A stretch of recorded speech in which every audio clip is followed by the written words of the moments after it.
अस्सलामुअलैकुम वरहमतुल्लाहि वबरकातुह।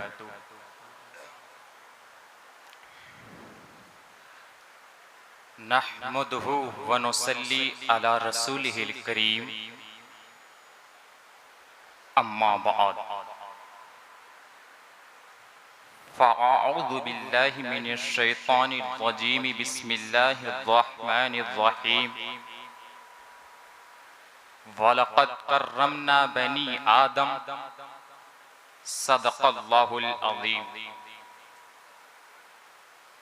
इन्नल्लाह व मलाइकतहु युसल्लूना अलन नबी,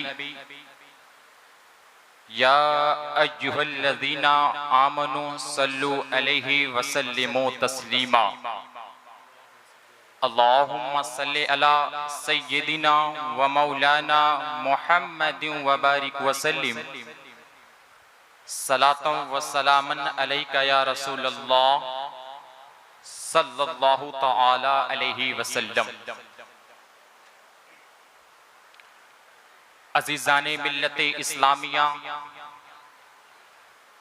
इस्लाम सिर्फ एक मजहब का नाम नहीं, इस्लाम सिर्फ इबादत के मजमूए का नाम नहीं, बल्कि इस्लाम एक कामिल, जामे और आलमगीर ज़ाब्ते हयात है, जिसकी बुनियाद इंसानियत की बका, फलाहो बहबूद और एहतरामो तरक्की पर रखी गई है।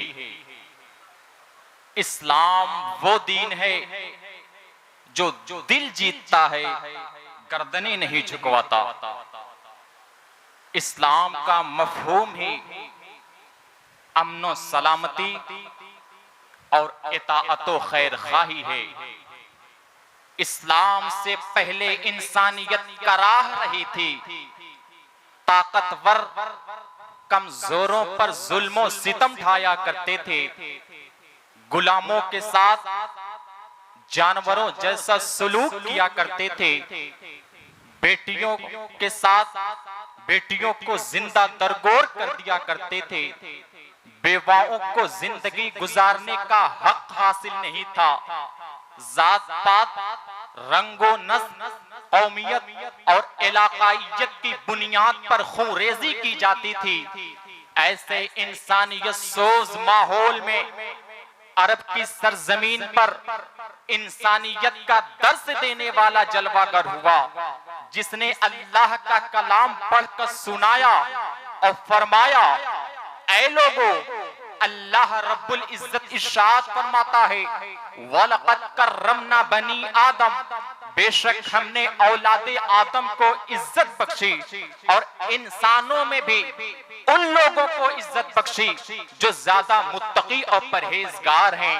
अल्लाह रब्बुल इज्जत ने इरशाद फरमाया, इन्ना अकरमकुम इंदल्लाहि अत्काकुम, बेशक अल्लाह के नजदीक तुम में ज्यादा इज्जत वाला वो है जो ज्यादा मुत्तकी और परहेजगार है। हज्जतुल वदा के मौके पर आका अलैहिस्सलातु वस्सलाम ने इरशाद फरमाया कि किसी अरबी को अजमी पर या किसी अजमी को अरबी पर कोई फजीलत हासिल नहीं, किसी गोरे को काले पर या किसी काले को गोरे पर कोई फजीलत हासिल नहीं। अगर फजीलत हासिल है तो तकवा और परहेजगारी की बुनियाद पर। मालूम हुआ कि इस्लाम ने जात पात, रंगो नस्ल, कौमियत, इलाकाइयत और लिसानियत की दीवारों को मिसमार करके औलादे आदम होने की हैसियत से सारे इंसानों को बराबर का दर्जा अता किया है, सारे इंसानों को एक प्लेटफॉर्म पे लाके खड़ा कर दिया है और इज्जत का मेयार तक। अजीजाने मिल्लते इस्लामिया, इस्लाम ने अमानतदारी और अदलो इंसाफ का दर्स दिया है। अल्लाह रब्बुल इज्जत कुरान मुकद्दस में इरशाद फरमाता है, इन्नल्लाह यामुरुकुम अन तुवद्दुल अमानाति इला अहलिहा व इज़ा हकमतुम बैनन नास अन तहकुमू बिल अदल, बेशक अल्लाह तुम्हें हुक्म देता है कि अमानतें जिनकी हैं उनके सिपुर्द करो, और जब तुम लोगों के दरमियान फैसला करो तो अदलो इंसाफ के साथ करो। कुरान के इसी हुक्म की बुनियाद पर मुसलमान काजियों ने इस्लाम के आदिलाना निजाम और बरहक फैसलों की ऐसी अजीमुशान मिसालें कायम की हैं कि दुनिया जिनकी नजीर पेश करने से कासिर है। काजियान इस्लाम ने वक्त के हुक्मरानों को भी अदालत में तलब कर लिया और उनके खिलाफ फैसले भी सादिर फरमाए, और उन्होंने खंदा पेशानी के साथ कबूल भी कर लिया। तारीख इस्लामी हक व इंसाफ पर मबनी ऐसी मिसालों से भरी पड़ी है। मैं सिर्फ मिसाल के तौर पर हजरत अली और एक यहूदी का मुकदमा पेश कर रहा हूं जो काजी शुरैह की अदालत में पेश किया गया था। मामला ये था कि जंगे सिफ़ीन में हजरत अली की ज़रा गुम हो गई। जंगे सिफ़ीन में हजरत अली की ज़रा गुम हो गई। आपने बाद में वो ज़रा एक यहूदी के पास देखी तो आपने कहा ये ज़रा मेरी है। यहूदी ने कहा नहीं, ये ज़रा मेरी है। बात अदालत में पहुंचती है। काजी शुरैह ने हजरत अली से दलील मांगी तो हजरत अली ने दलील के तौर पर अपना एक गुलाम और अपने दोनों साहिबजादों को पेश कर दिया।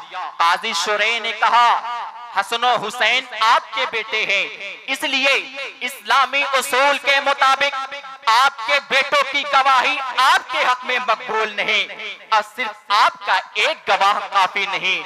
चुनांचे काजी शुरैह ने हजरत अली के खिलाफ फैसला सुना दिया और हजरत अली ने उसे खंदा पेशानी के साथ कबूल भी कर लिया। और वो यहूदी इस्लाम के इस आदिलाना फैसले से इतना मुतासिर हुआ कि कलमा पढ़कर दाखिले इस्लाम से वाबस्ता हो गया। आका अलैहिस्सलातु वस्सलाम ने इरशाद फरमाया कि तुमसे पहले के लोगों को इसी चीज ने तबाह बर्बाद कर दिया कि जब तुम में कोई ताकतवर आदमी चोरी करता तो उसको छोड़ दिया करते थे, और जब कोई कमजोर आदमी चोरी करता तो उस पर हद नाफिज कर दिया करते थे। आका अलैहिस्सलातु वस्सलाम आगे इरशाद फरमाते हैं, अल्लाह की कसम अगर फातिमा बिनते मोहम्मद भी चोरी कर लेती तो मैं उसके भी हाथ काट लेता। अल्लाहु अकबर। इस्लाम के इस आदिलाना निजाम और बरहक फैसलों की मिसाल दुनिया पेश नहीं कर सकती। आका अलैहिस्सलातु वस्सलाम मजदूरों के ताल्लुक से भी इरशाद फरमाते हैं कि मजदूरों की मजदूरी उनका पसीना सूखने से पहले दे दो। आका अलैहिस्सलातु वस्सलाम ने बेटियों को बख्शिश का जरिया करार दिया। आका अलैहिस्सलातु वस्सलाम ने बेवाओं से निकाह फरमाकर आपने बेवाओं को इज्जत व वकार अता किया। कुरान ने किसी कत्ले ना इंसान के कत्ले नाहक को सारे इंसानों का कत्ल करार दिया और किसी इंसान की हिफाजत को सारे इंसानों की हिफाजत करार दिया। आका अलैहिस्सलातु वस्सलाम ने कत्ले नाहक और जुल्म व तशद्दुद को सख्ती से मना फरमाया। यहाँ तक कि जब जंग के लिए काफिला रवाना होता उस वक्त भी आप ताकीद फरमाते कि किसी बूढ़े को कत्ल ना करना, किसी औरत पर तलवार ना उठाना, किसी बच्चे को मत मारना, बागों को तबाह बर्बाद मत करना। अरे रहम दिली और अफ़्व दरगुजर का जो पैगाम मेरे आका ने दिया है दुनिया उसकी मिसाल पेश करने से कासिर है। फतह मक्का के मौके पर आका अलैहिस्सलातु वस्सलाम ने उन लोगों को भी माफ फरमा दिया जिन्होंने आपको बेपनाह तकलीफें पहुंचाई थी। आका अलैहिस्सलातु वस्सलाम अरे फतह मक्का के मौके पर हुजूर अलैहिस्सलातु वस्सलाम ने उन लोगों को भी आजाद कर दिया जिन्होंने आपको बेपनाह तकलीफें पहुंचाई थी। ताइफ में पत्थरों से लहू लहान कर देने वालों के लिए भी मेरे आका ने हिदायत की दुआ फरमाई। अरे गोया कि इस्लाम ने जो दर्से इंसानियत दिया है उसकी मिसाल ह्यूमन राइट्स का नारा लगाने वाले भी पेश नहीं कर सकते। अरे एक अरब ने आदमी का बोल बाला कर दिया, खाक के जर्रों को हम दोषे सुरैया कर दिया, खुद थे जो राह पर औरों के हादी हो गए, क्या नजर थी जिसने मुर्दों को मसीहा कर दिया।